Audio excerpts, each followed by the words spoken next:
Olá, bem-vindos todos a mais um 193 BombaCast, o nosso canal da Fundação do Corpo de Bombeiros, onde você ouve histórias do bombeiro, você ouve bastidores, e aqui hoje, novamente, nós temos a grata satisfação de um convidado que tem muita história no Corpo de Bombeiros. Mas antes disso, eu gostaria de lembrar a todos que não se esqueçam de inscrever no nosso canal, dar o like, divulgue as nossas mídias sociais. E eu estou aqui hoje, então, com o Coronel Camargo. Coronel Camargo, que quando eu cheguei aqui, comandante, eu cheguei aluno da academia. E o senhor foi uma das pessoas que nos recepcionou aqui, porque o senhor, na época, o senhor estava no SEIB, eu acho, não estava? Eu passei pelo SEIB, fui comandante do SEIB. Foi comandante do SEIB, enfim. Nós vamos recordar histórias da época do Coronel Camargo, ele vai contar um pouco da vida dele, e eu tenho certeza que vocês vão gostar muito. Comandante, muito obrigado por ter aceitado o nosso convite. Assim, um prazer enorme recebê-lo aqui no nosso 193 BombaCast. É uma honra muito grande no coração, né? Ou seja, esse afastamento da gente dos quartéis, né? Então, aquece o coração, vamos dizer assim. Aquece o coração. Que bom, que bom. Vamos aquecer o coração junto aqui, comandante. Bom, eu dizia então que quando eu conheci, né? Eu, aspirante, né? Aluno, na verdade. Vindo lá, o senhor era capitão, acho, né? E eu gostaria de saber como é que foi a sua história. Quando o senhor decide entrar para a Polícia Militar? Interessante. A história de vida, né? Ou seja, eu morava em Salesópolis. Aliás, eu fazia muita propaganda da cidade, né? Nasci em Caraguatatuba e em Salesópolis era uma vida de campo, né? Então eu vivia nas árvores, jabuticabeira, subindo pinheiro, ou seja, então eu já gostava de altura. E também rio, né? Nadar nos rios lá, Rio Paraitinga. E aí eu tive uma influência de alguns bombeiros de Salesópolis. Coronel Ayrton, tem também um que foi comandante-geral, Coronel Teseu, Coronel Cursino, Coronel Justino. Ou seja, é interessante, a cidade de Salesópolis, muitos entraram na academia. É um fato interessante da cidade. Muitos outros, né? Uhum.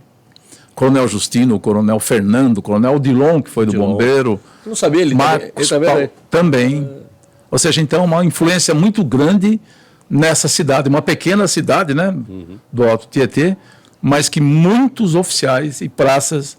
Santa Branca, que é ali perto também, tem bastante oficiais. Santa Branca Gonzaga, e Paraibuna também. Paraibuna, que é na região. Taubaté também, a história é muito forte.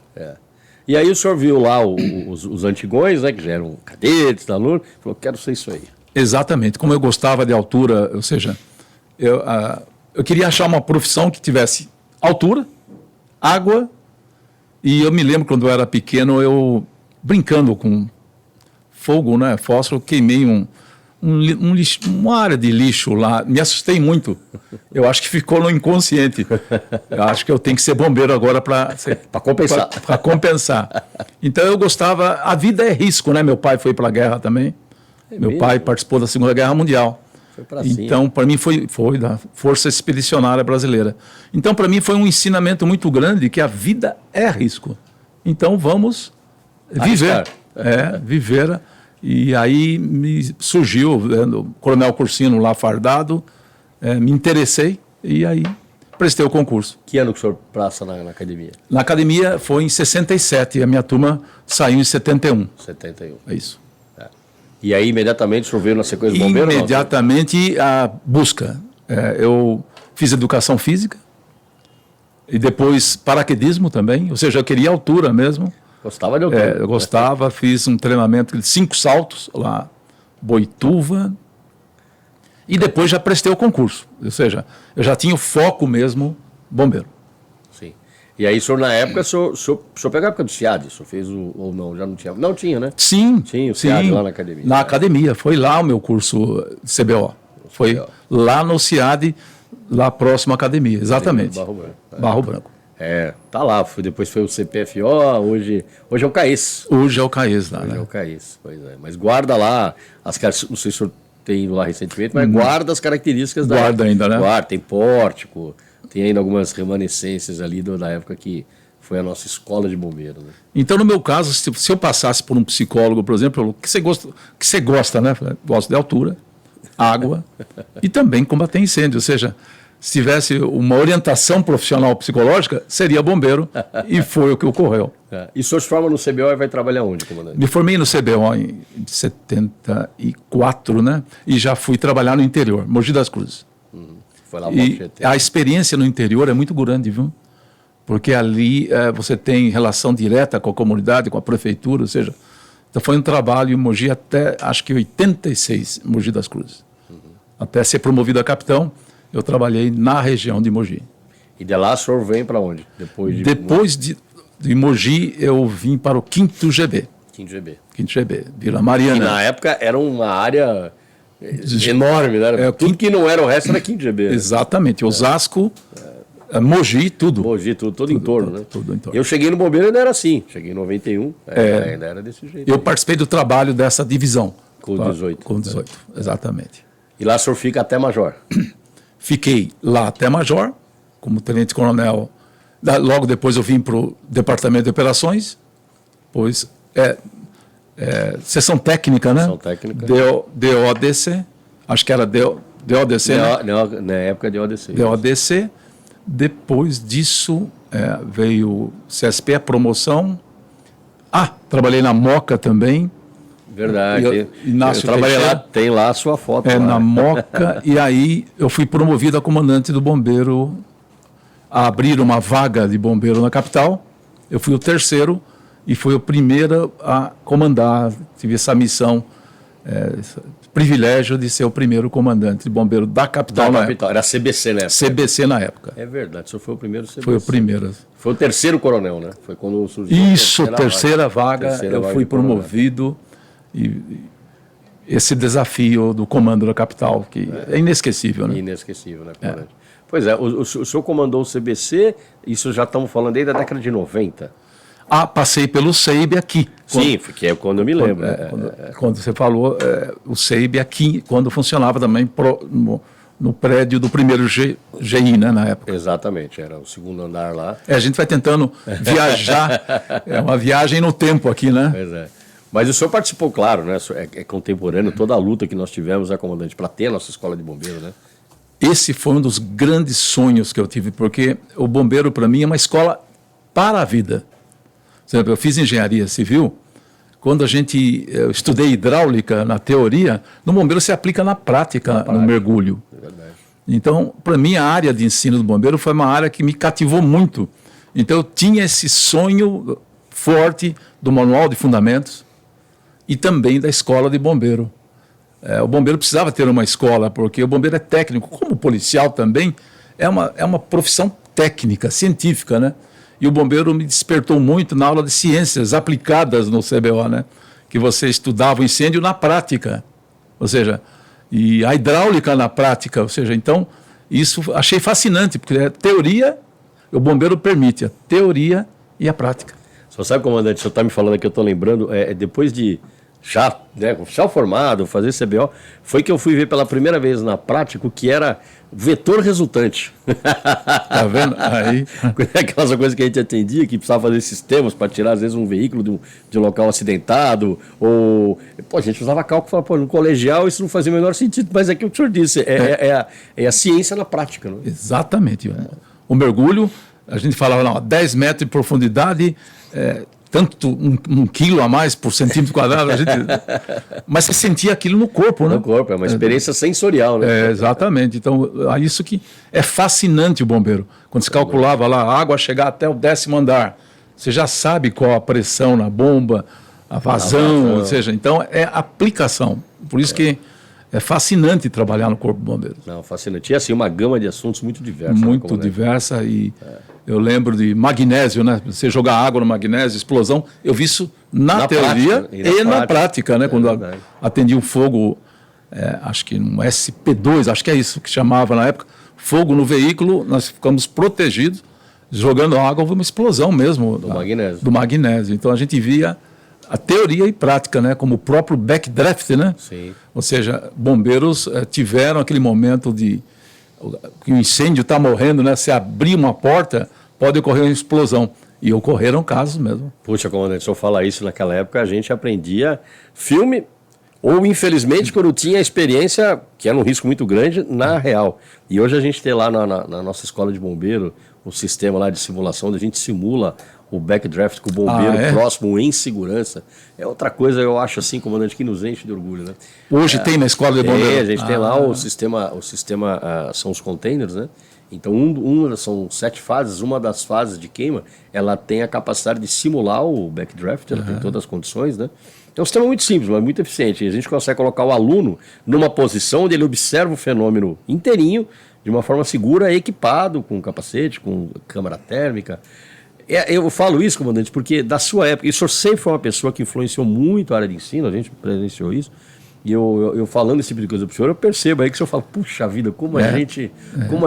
Mas são estradas que a sua geração, comandante, abriu no ensino, que fez a gente enxergar a importância e chegar no que nós temos hoje. Eu não sabia, para mim eu fico feliz de saber que tem um ensaio do backdraft na escola de bombeiro. Depois eu vou... Martinho, coloca durante a nossa edição, vamos colocar para o pessoal ver aí os filmes, né, que filmados lá na escola, na nossa pista de treinamento, ali é o fenômeno do backdraft com os alunos ali próximos, foi uma coisa muito bacana. Mas eu dizia então que o senhor sempre foi uma pessoa, claro, a gente viu isso, o senhor participou de muitas coisas importantes do Corpo de Bombeiro. Eu me lembro também que quando nós buscávamos padronização, quando nós começamos a falar de POP, quando nós começamos a falar de NORSOB, o senhor foi uma das pessoas que tinha esse olhar, né, batalhou muito por isso, né? É porque o bombeiro, como falei, é uma escola, né? E eu incentivei muito, por exemplo, as teses, né, defendidas no CSP serem apresentadas no bombeiro. Também coordenei o 3º Senabom, que foi em Ribeirão Preto. Participei na USP, junto com o Coronel Ferrari, da revisão das normas técnicas do bombeiro. Fui muito feliz quando nós conseguimos um trabalho conjunto no bombeiro de publicação do manual de fundamentos, ou seja... Primeiro manual de fundamentos. Tem o meu guardado com carinho até hoje. Então isso... Porque a gente usava o Fire Chief, né? Handbook, né? E a gente ter o nosso, então... Foi uma alegria muito grande, essa parte, assim, que cada vez mais, porque o bombeiro era chamado de herói. Chegou um momento que nós conversávamos, né, com os bombeiros, né? Nós temos que ser técnico. É isso mesmo. E aí que foi se aprofundando cada vez mais, por isso que reduziu o número de incêndios no Brasil. Não, né? Claro. Toda a norma, a legislação, toda a preocupação que nós tivemos em escrever normas de prevenção e combate a incêndio é o resultado. Nós temos aí o ano que vem fazemos 50 anos do Joelma, né, que foi uma grande tragédia. Graças a Deus não se repetiram, né? Incêndios em edifícios altos. Por quê? Porque melhorou a qualidade do material também, resistente ao fogo, né? E o próprio o prédio, né, concebido para proteção indireta, ou seja, o conceito, porque era muito ataque direto. Então, nós trabalhamos o conceito do ataque indireto, o próprio prédio, a arte da guerra, né? De Sun Tzu. Mistura aí tecnologia com filosofia. Mas é verdade, é uma grande verdade. Comandante, conta um pouco pra gente, eu sei que experiências operacionais o senhor teve muitas aí ao longo da sua vida. Eu sei que teve muitas, né? Mas eu peço para o senhor lembrar uma que o senhor vira e mexe e lembra. Essa tem uma que eu não esqueço nunca mais na minha vida, né? Eu, lógico, participei de acidentes graves, né? Com ônibus, trem, mas o que marcou mesmo na minha vida, eu lembro até a data, viu?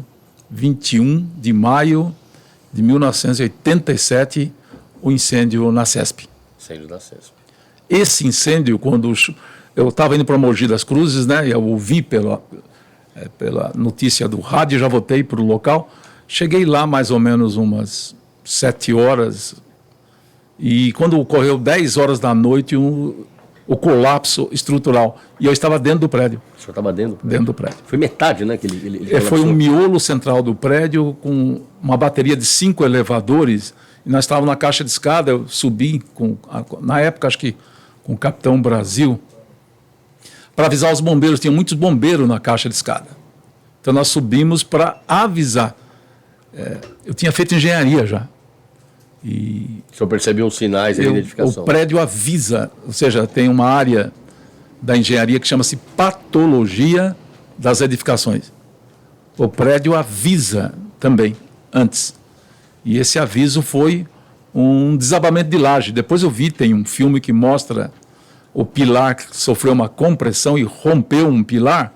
Você vê até o aço de um pilar grande do prédio, né? Um bombeiro estava filmando. Foi depois que eu vi isso. Mas no colapso de uma laje, começou a pesar pontualmente o pilar, né?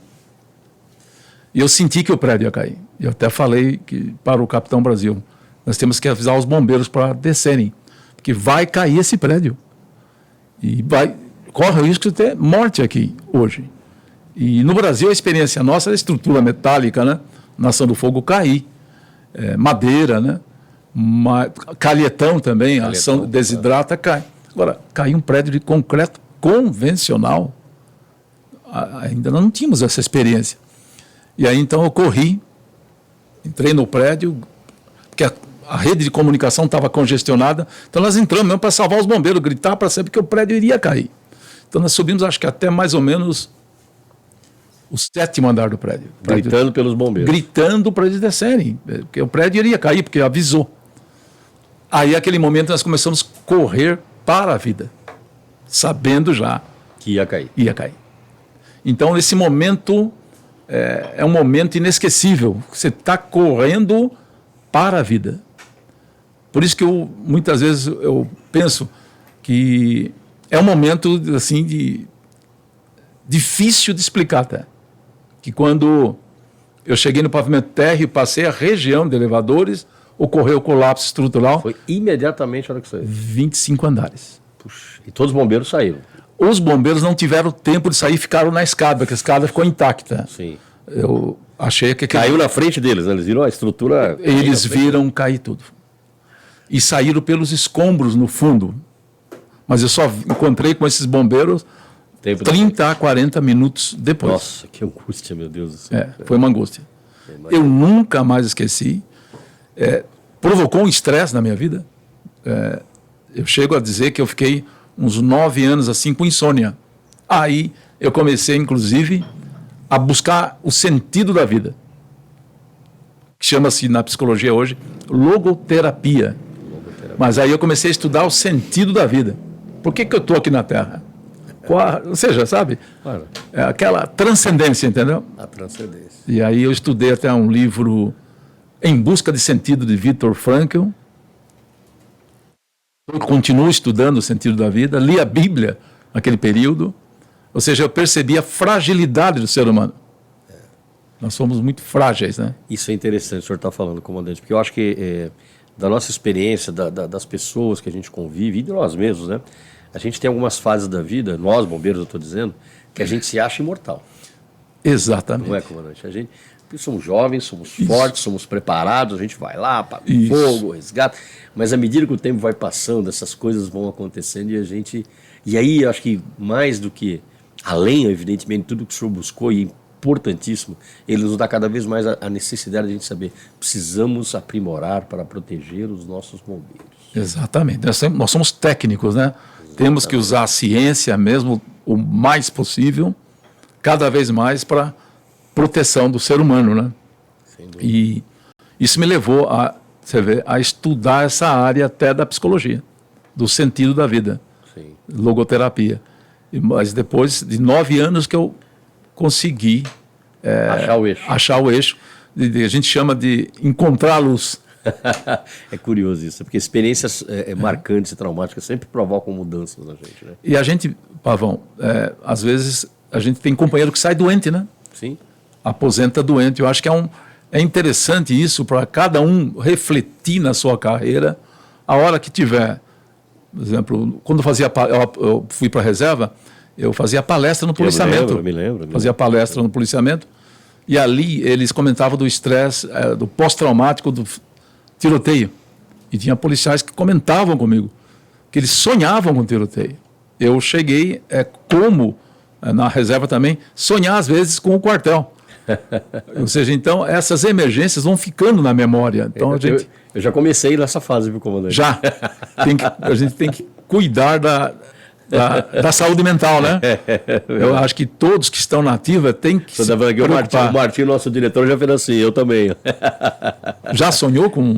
Já, eu acho que isso acontece com todos nós. É porque a gente registra na memória tudo, né? Essa noite eu sonhei. Esta noite ele sonhou. O Martinho sonhou esta noite. Quando ele fala em sonhar, a cafeína é estimulante, né? Então eu vou oferecer para o senhor aqui um cafezinho da nossa... Eu vim pensando nesse café. É o café do Bomba Café. Eu vim pensando nele. Bomba Café, que fica aqui na sede da nossa fundação, aqui na Anita Garibaldi 25. Convidamos a todos aí, o pessoal que nos assiste, a conhecer o nosso Bomba Café, tomar um café. É um café temático muito bacana. Espero que seja quente. Maravilhoso. O assunto está quente. Maravilhoso. Quer açúcar? Não precisa não. Eu vou tomar sem açúcar também. O café aqui é muito bom. Mas é isso, comandante. Eu acho que isso fica impregnado na gente. Fica. Não esquece mais. Não esquece mais. Não. Aliás, quando eu vou para a Avenida Paulista, passo por lá, vem na memória o local. E mesmo assim, na minha região, eu passo em determinados pontos lá, eu lembro das ocorrências. Acontece com você também? Eu acho que com todos nós. Eu acho que com todos nós. Porque ocorre um registro na memória, né? Fica. Para sempre. Fica. E, comandante, olha, claro, né? O senhor contou a sua experiência marcante aí na sua carreira, mas eu gostaria de ouvir do senhor assim, e na questão da evolução do bombeiro durante o período que o senhor ficou na ativa. Qual a principal diferença que o senhor percebeu do momento da sua entrada até o momento da sua passagem para a reserva? Quando eu cheguei no bombeiro, eu até pesquisava o nome bombeiro, né? Qual a razão do nome bombeiro? Aí vi que a origem de Portugal, né? Ou seja, operador de bomba, né? Aí dos Estados Unidos era fireman ou firefighter. Na Alemanha, Feuerwehrmann. Então o bombeiro, ele tem uma história de incêndio. Mas aí eu percebi com o tempo que o bombeiro tinha que caminhar para o serviço de resgate, né? E também se aperfeiçoar profundamente na área de combate a incêndio. As guarnições, como o próprio coronel Edson falou, eram guarnições com 7 homens, né? 7 homens, Então, a grande evolução que eu vi no bombeiro foi na área de combate a incêndio, acompanhar a evolução técnica também de prevenção e combate. Então, na minha vida, o que eu vi, evoluiu muito, porque nós tivemos incêndio de Joelma, incêndio do Andraus. Grande Avenida. CESP, ou seja, nós não acompanhamos mais grandes tragédias de incêndio. Então, quando eu saí, foi pós esses grandes incêndios, ou seja, onde a norma mudou muito. Aliás, a BNT veio para o próprio quartel do bombeiro, o comitê, não me lembro. CB24, ou seja, então os bombeiros participaram das normas técnicas, seminários de bombeiros, ou seja, investimento em aquisição de novos equipamentos na época do Coronel Sampaio, que foi muito forte. Então, eu cheguei para um bombeiro, saí outro bombeiro. Lógico, a gente vê que a gente nunca pode parar de evoluir, mas ocorreu muita evolução, inclusive, como eu falei, em cursos, né, fora, por exemplo, engenharia de incêndio. Sim. As especializações, a graduação. Hoje os nossos oficiais que terminam o CBO têm a possibilidade de fazer a complementação acadêmica na engenharia civil, isso também Exatamente. É uma coisa fantástica. Eu fiz engenharia civil, foi acho que em 84, 88.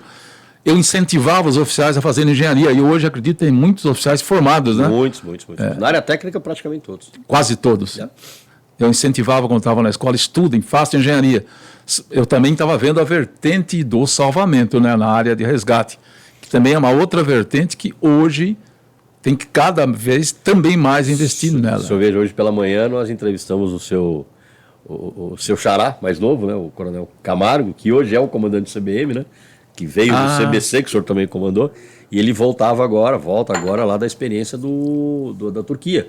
Ele foi o comandante da operação da nossa força-tarefa lá. Fabuloso. E também a gente falava aqui, né, mais ou menos alinhado do que o senhor está falando, que não foi de uma hora para outra, né? Foi uma evolução que veio, uma estrada que foi aberta pelos que nos antecederam, que propiciou as condições, seja as condições estruturais, as condições de ensino, as condições da pesquisa, as condições do treinamento, que levaram a essa experiência fantástica que nós temos agora. E você falando em pesquisa, eu me lembrei agora, Instituto de Pesquisa Tecnológica, PT.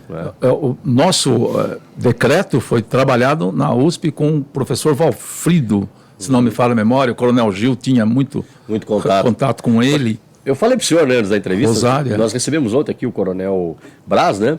Pô, ele contou um negócio que eu não sabia. Existem bombas de incêndio que foram feitas aqui na nossa manutenção, desenvolvidas em conjunto com o IPT, como o senhor está dizendo. Então, o bombeiro, ele caminhou quando nós chegamos um momento, fala, bombeiro não pode ser chamado de herói. Importante que seja chamado, mas ele tem que ser técnico. E é aí que foi a visão de se aprofundar nos manuais, normas e interação com prefeitura, com universidade.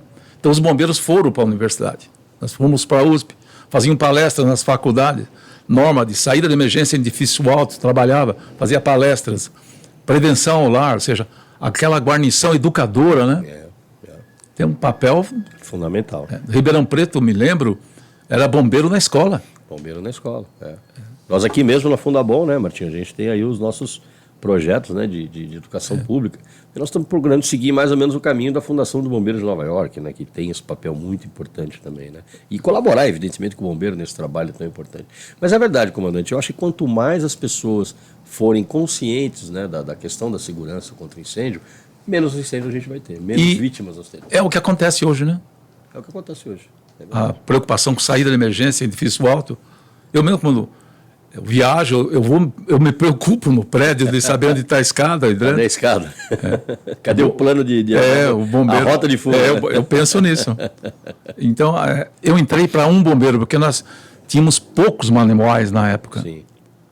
Né, quando nós chegamos. Mas eu saí com o manual de fundamentos e mais importação de normas dos Estados Unidos, quase todas o bombeiro tinha na biblioteca. No comando do coronel...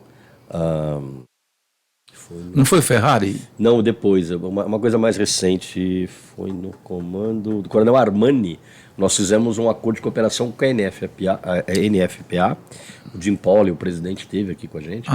E franqueou para nós todas as normas da NFPA para que a gente pudesse pesquisar, ter como... Porque é tudo pago, né? O americano tem esse princípio, né, de norma paga e não está errado.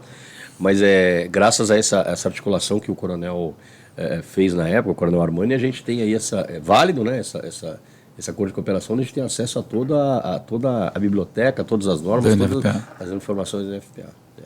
Fabuloso, ou seja, então o bombeiro ele caminhou na técnica mesmo. Sem dúvida, eu concordo gênero, número e grau, senhor. E nesse caminhar, comandante, teve às vezes coisas que a gente se frustra, tem coisas que às vezes não dá muito certo, às vezes não é o momento. Teve alguma experiência que o senhor viveu e fala, puxa vida, isso aqui... Tem sim, sempre tem. A minha frustração muito grande foi nas operações enchentes. Puxa. A nossa limitação, entendeu? Você via imóveis, pessoas, a dificuldade. O helicóptero é importantíssimo. Mas o acesso a pessoas ilhadas sempre... Eu saí um pouco frustrado. O capitão Santos, comandante Santos depois, ele desenvolveu um projeto de um trator para resgata barcos no mar, né? Foi um trabalho de CAO. Foi um trabalho de CAO ou CSP. Acho que era gafanhoto até, se não me falha a memória. É um trator com alongamento junto às rodas, ele entra em áreas ilhadas para tirar os carros. Depois eu pensei, puxa vida, isso aí precisaria ser aplicado, porque a gente fica muito impotente na enchente. A força da água é muito grande. E eu creio até, e vi isso no bombeiro da Alemanha e da Itália, veículo anfíbio no Corpo de Bombeiros. Eu vi na Alemanha. Você viu na Alemanha? Não lá. Foi um oficial nosso que foi para lá, visitou e trouxe material sobre isso. Então, eu saí frustrado porque eu não vi um anfíbio atuando nas operações enchentes aqui no bombeiro. Acho que do Brasil. Acho que não tem ainda. Eu acho que não tem. Então, essa foi uma frustração. Outra frustração foi o efetivo. Eu saí frustrado porque hoje eu vejo que o efetivo não aumentou e não tem como mesmo aumentar, porque o Bombeiro de São Paulo acho que precisaria de uns 40 mil ou 50 mil homens. Se fosse usar lá a proporção prevista, né? A proporção. Então, quando eu saí, acho que eram 11 mil homens, né? Aquilo que o coronel Carquede falou, eu concordo plenamente. O serviço do reserva, utilizar jovens reservistas no trabalho de bombeiro é uma forma de você complementar o efetivo. E também a escola de bombeiro, na época, quando nós marchamos até lá e marcou a história do bombeiro... Você estava na ESP nessa época? Não? Eu estava. Né? Estava. A gente estava... 1999. Nós estávamos perdendo a escola. Sim, verdade. Por invasores. Aí eu falei com o coronel Carquede na época, nós não podemos perder a escola. E esse sonho foi realizado. E naquela época, o sonho também era formar o bombeiro municipal, o próprio bombeiro voluntário. E hoje nós estamos formando. E hoje essa realidade foi alcançada. É o que eu digo, comandante. As coisas não nascem prontas. Elas têm um caminho. Tem um processo. Elas têm um processo. Fico feliz em saber. Então, hoje, já estão sendo formados bombeiros municipais lá. Há algum tempo já. Os bombeiros municipais dos municípios têm convênio, né, convênio assinado.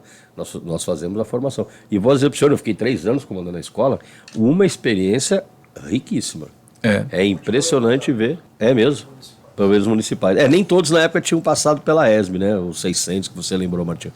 Mas assim, no meu período lá de escola, foram 3 anos, foram muitos, né? Chegava a ter pelotão de 20. E era impressionante como há, né? Não havia, o engajamento do bombeiro civil municipal no bombeiro.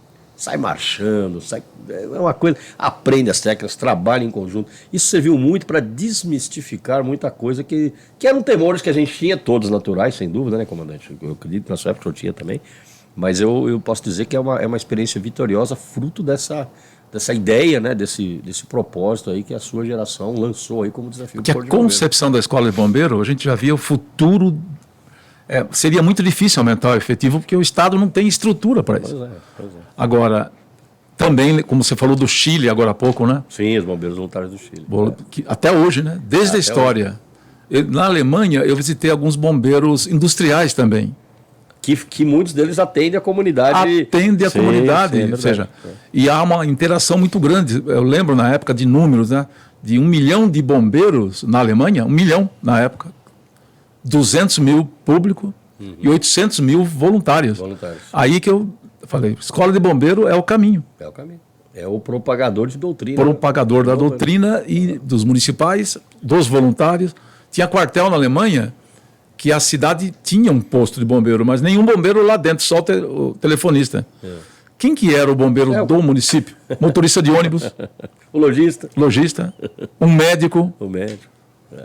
A gente avançou nesse sentido também, o senhor sabe, né, com a lei complementar de 2015, que criou o sistema estadual de emergência, onde a gente pegou todos esses entes aí, né, e nós demos nome, né, no nosso caso, os bombeiros públicos militares, os bombeiros públicos municipais e os bombeiros voluntários. Fizemos um regramento e colocamos dentro do mesmo guarda-chuva, mas insisto, né, eu me lembro, comandante, o senhor até falou dele agora há pouco, do coronel Ayrton. Quando eu era tenente, o coronel Ayrton, só vai se lembrar disso, já na reserva, nos ajudava na escrituração do Código de Emergência. Você lembra disso? Lembro disso. Isso a gente já falava eu era muito moderno na época, acho que foi 94, 95. Eu caí nesse grupo aí pela questão da preparação física, eu me lembro disso. E, puxa vida, em 2015 que a gente conseguiu concretizar, né? Note, a picada que vira uma trilha, que vira uma estrada, que vira uma avenida. É uma semente, né?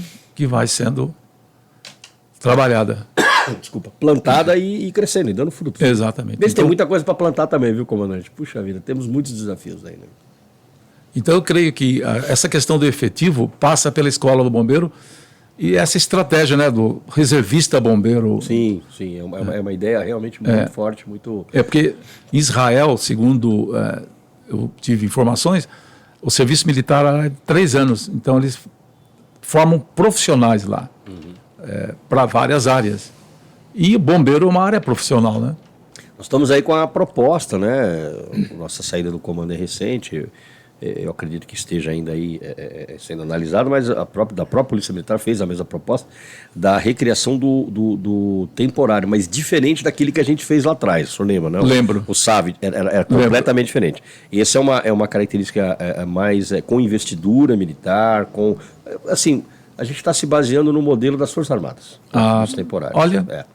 E não saiu ainda, evidentemente, isso é um projeto, tem que ser uma lei, mas estamos aí, até onde eu tenho notícia, estamos caminhando aí nesse sentido. Eu posso dizer para o senhor que é uma das soluções aí, já pensadas lá atrás também, isso não tem nenhuma novidade, mas que talvez possa fazer frente a essa frustração que o senhor teve aí de faltar gente, que é a coisa mais importante da nossa estrutura, né, comandante? Exatamente. O caminho a gente compra, né? Exatamente. Agora, o ser humano tem que ter uma estratégia realmente para a gente conseguir aumentar o efetivo, né? E existem essas alternativas. A gente tem que pensar fora da caixa, né, comandante? Eu gosto muito daquela frase do Einstein, né? Você aperta a mesma tecla esperando um resultado diferente. Não consegue. Não vai ter, vamos apertar outra. Né? Exatamente. Comandante, eu me lembro agora também que em determinada época, eu não lembro se o senhor era major, foi na época do 5º GB, o senhor já até falou sobre isso, houve o redimensionamento da área operacional do Corpo de Bombeiros, né? Acho que isso coincide mais ou menos com a criação do CBC, se eu não me engano, né? Exato. O senhor participou desse processo todo. Eu participei porque eu trabalhei no 5º e a extensão, como você falou há pouco, do 5º GB, pegava desde a serra lá de Salesópolis e até Osasco, né? Osasco. E você tinha que atravessar São Paulo para um posto. Imagina o área, né, comandante? Então, na época eu estava no DODC, nós tiramos, acho que uma vaga de coronel, de tenente-coronel, e eu participei da reorganização, 18º, né? 5º, 18º. Isso, essa eu participei diretamente. Que é o que está até hoje, senhor sabe. Está até hoje, né?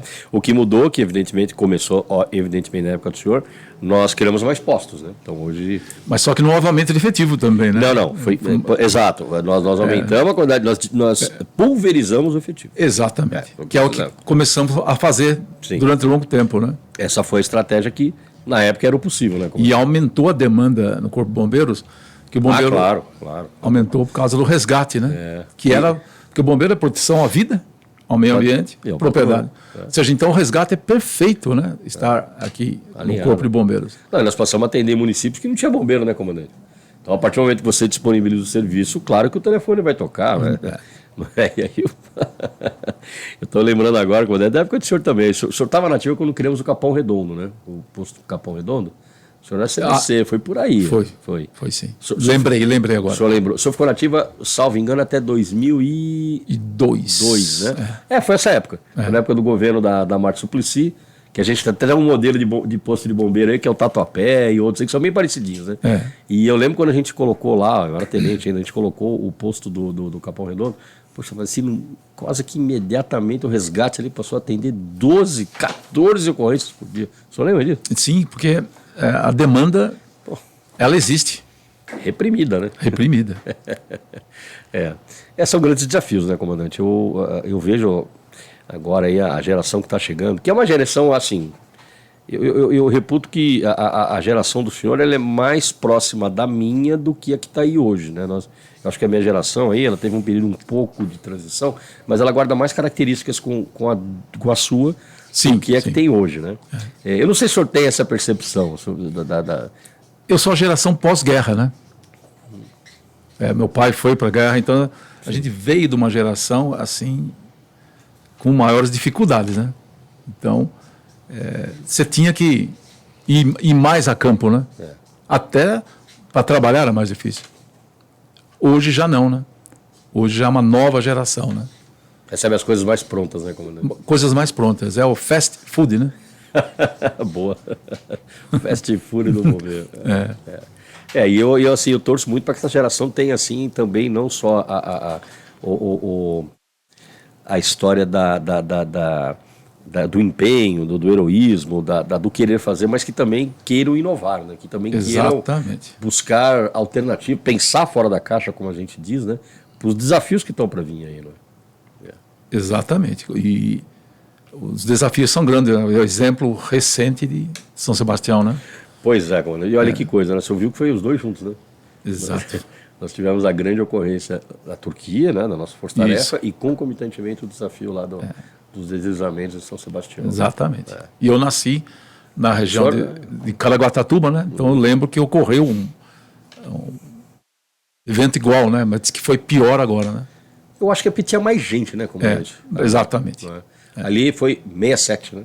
67. Coincide porque é a data de criação da Defesa Civil do Governo do Estado de São Paulo. O que levou, a gente fez a lição de casa aí, né, Martim?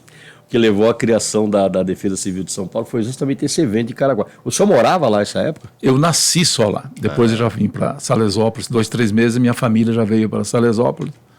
Então minha vida depois foi em Salesópolis. Mas você desce a serra lá, você vê marcas ainda, porque eles tiveram que reflorestar lá um trecho desse escorregamento de solo. A montanha derrete, né? Derrete. É um negócio impressionante. Comandante, eu vou voltar a um tema que o senhor tangenciou aqui, a gente foi derivando o assunto aí, mas que eu acho muito interessante. O senhor falou da sua experiência lá da CESP, né? Essa mudança que provocou, o senhor falou transcendalidade, da transcendência. Qual a importância disso para o bombeiro, comandante? Olha, uma pergunta muito interessante essa, porque o bombeiro, a gente tem uma visão que o bombeiro trabalha com vida, né? E é mesmo. Mas também a gente tem o luto muito próximo constantemente, né? A gente atua em muitos acidentes de trânsito, desabamento, incêndio com vítimas, óbitos no local, né? E a gente vai vendo a vida, que nós somos, segundo a visão de Heidegger, né? Nós somos seres no mundo, mas também somos ser para a morte. E a gente esquece disso, né? Principalmente quando é mais jovem, né? Então é interessante que o ser humano ele entenda que ele está aqui numa missão passageira. É complexo esse tema que você falou, porque a gente nunca se prepara para esse momento, né? Eu perdi minha mãe recentemente, né? Então é duro, mas a gente entender a realidade da vida. E você buscando o sentido da vida é mais fácil. Por isso que eu até recomendo a leitura desse livro de Viktor Frankl. Viktor Frankl, o senhor já citou, que é... Em Busca de Sentido. Em Busca de Sentido. Fica a dica aí para os nossos... É uma dica da logoterapia. Da logoterapia.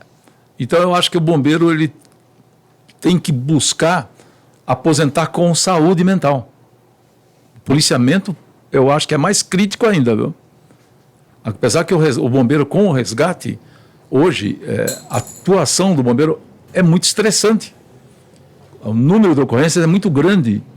Então, ele tem que tomar esse cuidado quanto à saúde mental. Sem dúvida.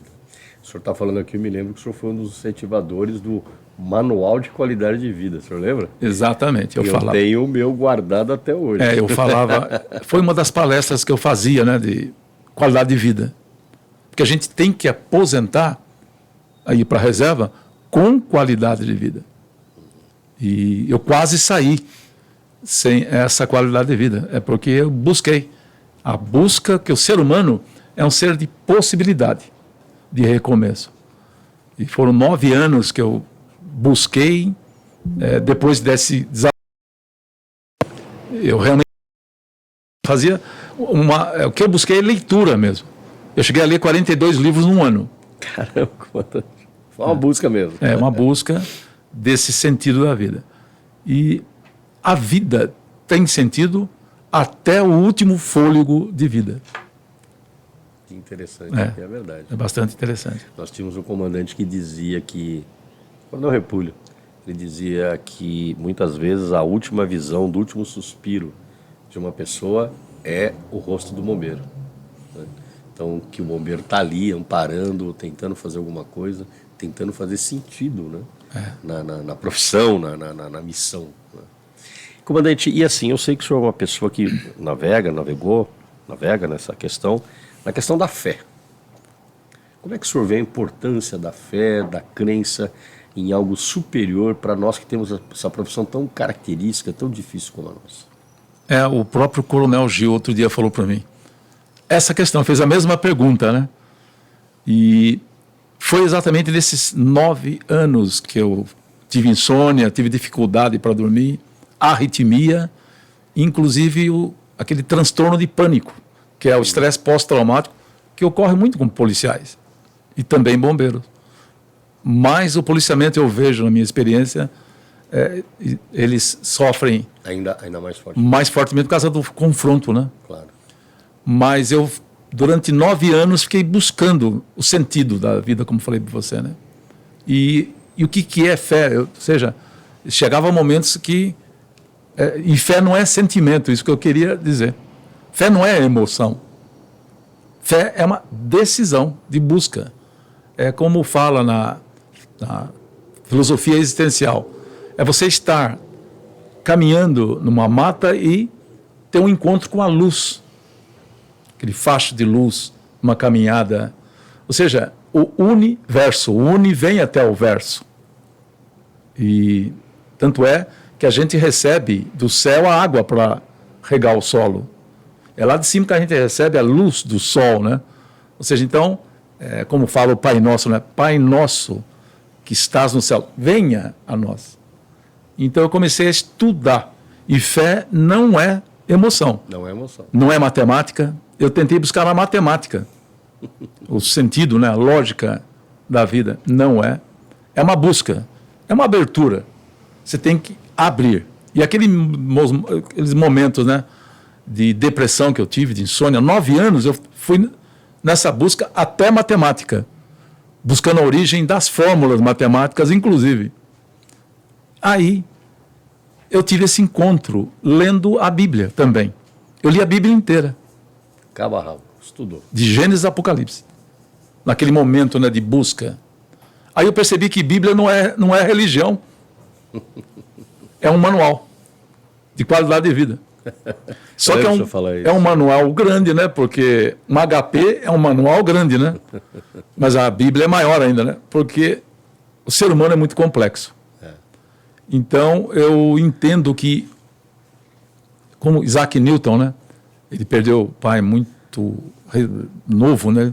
Ele ficava olhando para o céu. E as fórmulas vieram ele olhando para o Pai Celestial, né? Então, a fé é uma decisão. Perdoar não é sentimento, é uma decisão também. Amar o próximo é também uma decisão.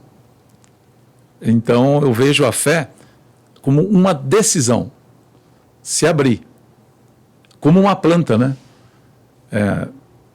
Aliás, o Carl Rogers fala, né? Que ele, quando era pequeno, ele viu no porão da casa dele, desculpa, uma batata com um broto. Mas era num porão. E a luz... Uma água, por favor, né? A luz que abria a janela já formou um broto naquela batata. Ou seja, a tendência ao crescimento é de todos nós. Aquela batata produziu um broto só com um pouco de luz. O resto de luz. Nós temos que buscar essa luz. E Jesus fala, eu sou a luz do mundo. Então. Comandante, o senhor fala com muita desenvoltura de um tema que é bastante... Eu não sei se eu posso dizer que ele é tabu, que ele é polêmico, talvez hoje um pouco mais, um pouco menos. O senhor fala de depressão. Isso. E, infelizmente, ao longo da nossa vida no Corpo de Bombeiros, a gente tem muitos relatos, né? Por diversas causas, algumas o senhor se referiu nas suas palavras, mas como o senhor vê essa questão da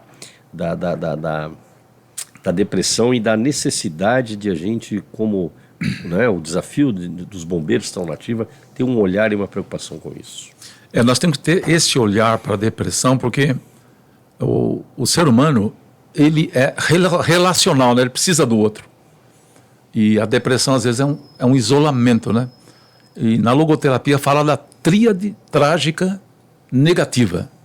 O que é a tríade trágica negativa? Depressão, melancolia. Aí, a pessoa dessa depressão, da tríade, ele pode buscar nesse sofrimento algo bom, mas ele pode cair no caminho do vício. A depressão, vício. Próximo passo, vazio existencial. Consequência, perda do sentido da vida. Você vê? Depressão, vício, perda do sentido da vida. Pelo vazio existencial. Então tem que tomar cuidado com a depressão, não entre em melancolia. Tem que tomar muito cuidado. Na reserva, por exemplo, existe porque você perde os amigos, né? Você não encontra mais com os amigos. Então você tem que estar na busca sempre de encontrar esse sentido. E o sentido da vida você pode encontrar na família, você pode encontrar no trabalho, e por incrível que possa parecer, você pode encontrar um sentido no sofrimento também. O ser humano, porque a vida é risco, a vida é sofrimento. Então a nossa carreira de bombeiro. Então, tem que passar por cima da depressão, entender o sofrimento. Você entendendo o sofrimento, você pode encontrar o sentido da vida. a gente vê que eu tive o privilégio de trabalhar aí os últimos anos com o Major Diógenes, não sei se o senhor conhece, né? Está fazendo um trabalho brilhante aí com a questão da abordagem humanizada dentro do nosso atendimento operacional, e ele se tornou um grande estudioso da área aí, reconhecido no meio acadêmico. E ele nos relata, né, coisas que ele já escreveu, dessa juventude, né, porque essas questões de depressão, elas, claro, atingem a humanidade toda em todos os tempos, mas ele relata um crescimento desse tipo de doença homens e mulheres mais jovens, né, na adolescência. O senhor já estudou? Eu estudei um pouco um livro chamado O Homem em Busca de Sentido, que é um outro livro de Viktor Frankl. Ele fala, não só, é no mundo isso. É no mundo, é um fenômeno mundial. Fenômeno mundial. Segundo fala O Homem em Busca de Sentido, que é também do Viktor Frankl, ocorre o seguinte: hoje os valores estão se distanciando, valores, família, ou seja, e o ser humano está na perda de valores, está caminhando para a perda de sentido da vida. E isso é muito sério, realmente, na questão da saúde mental, porque a família é onde você consegue a identidade. Por exemplo, quando perdi meu pai, foi um momento duro, difícil, mas aí virou gratidão pelo pai que eu tive. Na perda da minha mãe, estou ainda passando um pouco dessa ausência recente, mas já estou na fase da gratidão. Então, isso que eu passo para aquele que está acompanhando, agradeça, vai para a gratidão dos pais que tiveram, ou seja, porque é difícil mesmo superar o luto. Aliás, tem um livro também sobre o luto. São poucos livros que tratam do luto, né? E o luto é algo natural. É que a gente faz parte da vida. Tem que ver como natural. Mas a minha percepção, comandante, eu já li alguma coisa sobre isso, não me lembro aonde, mas eu acho que a sociedade contemporânea ela tem uma cobrança muito forte para que você seja feliz, né? E de preferência rápido. Perfeito. O imediatismo das coisas. Perfeito. Né? É isso mesmo. Nós vivemos uma sociedade que é busca de prazer. Então, é também dividido em 3 vontades na logoterapia. Nós temos a vontade de prazer, que é essa. Você tem razão total. A sociedade hoje é entretenimento, festas, ou seja, é só ver a televisão, quantos canais você tem, né? As redes sociais, TikTok, isso. Essa prazer, vontade de prazer, mas também tem a vontade de poder. Tem político que morre no poder, né? Então, vontade de prazer... No e pelo, né? Vontade de poder, mas também tem a principal, vontade de sentido. Aí você encontra o motivo na vida. A vida tem que ter um motivo. Sim. E sempre tem motivo. Eu acho, comandante, isso claro que é uma visão muito minha, né? Nós temos uma profissão em que ela, de certa forma, abre portas para que a gente tenha esse tipo de percepção. Comigo aconteceu isso? Com certeza. Foi o bombeiro que permitiu. Não tem exatamente isso que eu queria dizer. Talvez se fizéssemos uma outra coisa, talvez não acontecesse numa existência isso, ou talvez seria numa situação muito mais tardia, talvez, não sei, ou mais sofrida. E nós temos aí experiências, né, muitas, né, que a gente viu, ouve, de bombeiros que tiveram esses momentos, né, e que tiveram que superar. E nós tivemos também, que é uma coisa muito característica da nossa profissão, aqueles que fizeram até o extremo o juramento que todos nós fazemos quando entra na carreira, que é, se necessário, o sacrifício da própria vida. Eu costumo dizer, comandante, quando a gente fazia esse negócio lá na ESB, eu comandei, né, essa cerimônia, que era uma coisa muito importante na nossa carreira, dizer, porque o jovem talvez ele não tenha a real e a total percepção. Não tem. Eu não tinha quando era jovem. Nenhum de nós tinha, como você acabou de falar. A gente não pensa, né, quando é jovem. Exatamente. E é necessário, talvez, experiências transformadoras, né, como o senhor teve e muitos têm. Como o senhor vê isso, comandante? O que a gente poderia fazer para que... Claro que a gente sabe que o bolo não fica pronto antes do tempo, né, mas o que a gente poderia utilizar para atingir, impactar mais esse jovem que está chegando, entrando lá na escola de soldado, lá na ESB, sobre a importância disso? Hoje existe, na guerra... nos Estados Unidos, a figura do capelão. o capelão militar.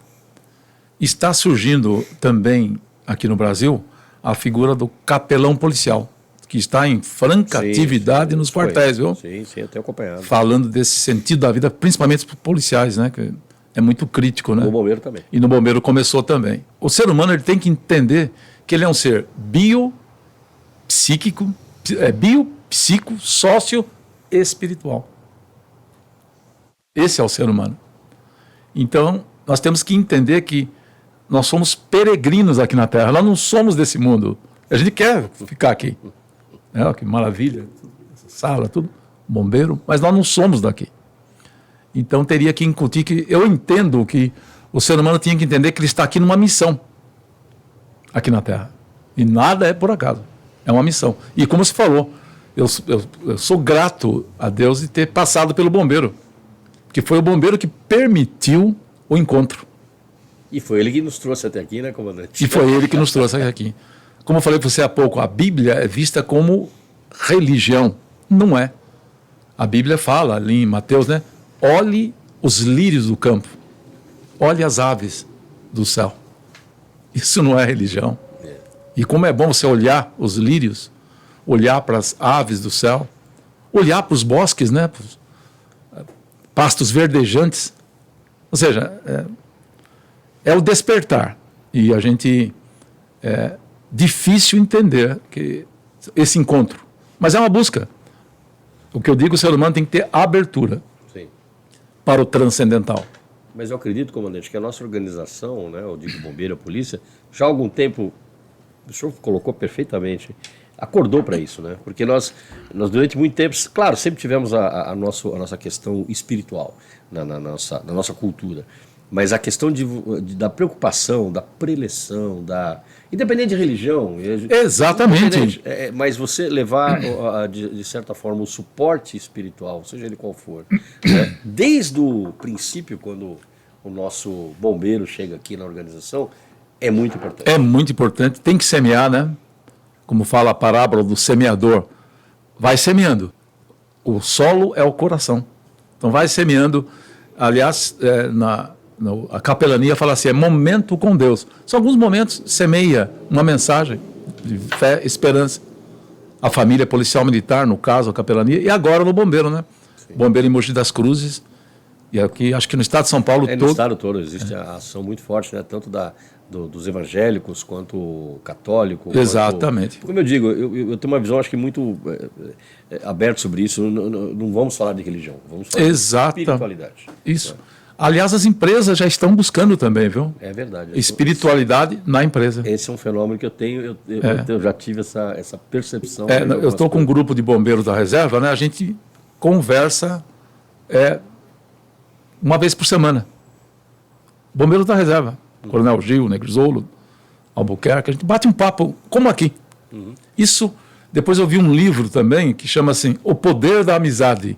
Isso é a área espiritual. A gente conversar com os bombeiros da reserva, esse momento, para mim, é um momento inesquecível. E é um momento espiritual. Eu acho que para muita gente, comandante. É um momento espiritual esse aqui. Sem dúvida nenhuma. Que há o poder de rever o amigo, né? O poder da amizade. Para mim é algo, assim, inesquecível. Eu fui, assim, bastante impactado recentemente por uma frase que eu ouvi. Eu não sei se a frase é dele, mas eu ouvi dele, né, que é uma pessoa muito conhecida aí da área de tecnologia, já com bastante idade, dinossauro, e ele dizia uma coisa assim, conhecimento sem compartilhamento não serve de nada. É um livro na prateleira. Não serve para nada. Então o que o senhor está fazendo aqui hoje, comandante? O senhor está abrindo o livro. Que bom, né, Martinho? Comandante, olha, eu acho que essa conversa nossa aqui, eu não esperava que fosse tão boa, vou ser muito honesto, comandante. Eu sei que você é uma pessoa extremamente comunicativa, eu sabia que ia ser uma entrevista muito bacana, mas assim, o caminho que ela tomou para mim foi muito, eu acho que todos devem ter gostado muito. Eu acho que a gente poderia fazer aqui muitas entrevistas e muitas temáticas que eu tenho certeza que pela sua riqueza, pelo seu conhecimento, pela sua experiência, seria, assim, sem dúvida nenhuma, gotas de sabedoria para as pessoas que nos seguem aqui. Mas eu vou mudar um pouco o foco da pergunta e já caminhando assim para o final, e o senhor fica à vontade para falar o que o senhor quiser, independente do que eu vou perguntar, mas é uma pergunta que eu fiz para muitos comandantes antigos, né? Eu vou fazer para o senhor também, essa questão, sem paixões, né? Como o senhor vê a questão da autonomia do Corpo de Bombeiros? Eu vejo com maior facilidade, tranquilidade. Trabalhei nesse caminho. Na época, inclusive, eu estudei o currículo do bombeiro. Eu visitei o bombeiro de Nova York, escola de bombeiro, agora eu não me lembro o nome, próximo de Washington. Estudei alguns bombeiros da Alemanha. Então eu vejo que a autonomia favorece a Polícia Militar e favorece o Corpo de Bombeiros, porque eu vejo as duas profissões científicas, ou seja, o policiamento é científico, o bombeiro é científico. Então nós temos que ter essa autonomia para cada um se aprofundar na ciência. E então eu, na época, até montei um currículo para a formação do bombeiro, até com a visão de engenheiro de desastre, né? Porque você tem o técnico de segurança de trabalho, engenheiro de segurança de trabalho. Eu imaginava que o sargento teria que ter um nível técnico quase para também atuar na empresa, né? Porque a gente vai muito em indústria. Então nós temos que conhecer também profundamente a indústria. Caldeira, ponte de tubulações, ou seja, que senão fica o bombeiro, ele tem que estar sabendo onde pisa, conhecer estruturas. Eu lembro que nós perdemos bombeiro em estrutura, ou seja, o bombeiro tem que conhecer a ação do fogo em estrutura e a formação de resgate hoje, que exige tanto aprofundamento. Então, para mim, na época, eu até estava estudando, e estudei os currículos de engenharia, tem um tronco básico, né? Por exemplo, a engenharia é 2 anos básico, cálculo 1, cálculo 2, cálculo 3, física 1, física 2, básico. Só que 3º, 4º, 5º ano de engenharia já é engenharia civil, ou mecânica, ou elétrica. Então eu via que o bombeiro ele tinha que ter uma base de noções de direito, mas se aprofundar na área de gestão de desastres, que é o Management Disaster, né? Então eu até trabalhei o currículo na época, para que a formação do bombeiro fosse gradativa, totalmente independente na formação da academia. Eu vejo com a maior naturalidade a emancipação e, inclusive, benefício para a corporação, porque as duas são científicas. Policiamento é científico, bombeiro é científico. Agora, você estudar 2 áreas, eu não consigo entender. 2 áreas, você estudar direito e matérias que envolvem saúde e, por exemplo, a psicologia hoje. Psicologia é a área da saúde. Agora, eu vou estudar direito também, na psicologia, só noções de psicologia jurídica. Noções. Mas eu sou francamente favorável à autonomia. É a relação chamada ganha-ganha. Para todo mundo. Comandante, muito obrigado pela sua franqueza, muito obrigado por o senhor emprestar o seu tempo para a gente. Eu saio daqui mais enriquecido de conhecimento e de experiência, e eu acho que muita gente também. Agradeço imensamente, venha sempre, participe do nosso BombaCast outras vezes, e eu deixo aqui a sua palavra final, que o senhor possa agradecer, enfim, o que o senhor quiser falar aí para os nossos espectadores do nosso canal. Eu queria falar pelos amigos bombeiros da ativa e da reserva, que a vida é aprendizado todo dia, hein? Até o último fôlego de vida é aprendizado. Eu estou vendo aqui 2 companheiros, o Martinho e o comandante Pavão, e vendo vocês aí. Caminhe na busca constante de aprendizado e de aprimoramento. E eu queria dizer uma mensagem final. Na Bíblia fala assim: quem quer ser mestre, primeiro tem que servir. Ou seja, em um quartel de bombeiro aqui, acho que da Zona Norte, está escrito assim: quem não nasce para servir, não serve para viver. Nós estamos aqui na Terra para cuidar e servir do próximo, ao próximo. Então, obrigado por essa oportunidade. Eu que agradeço, comandante. Eu nem senti o tempo passar. Nem para eu. mim, parece que foi 5 minutos.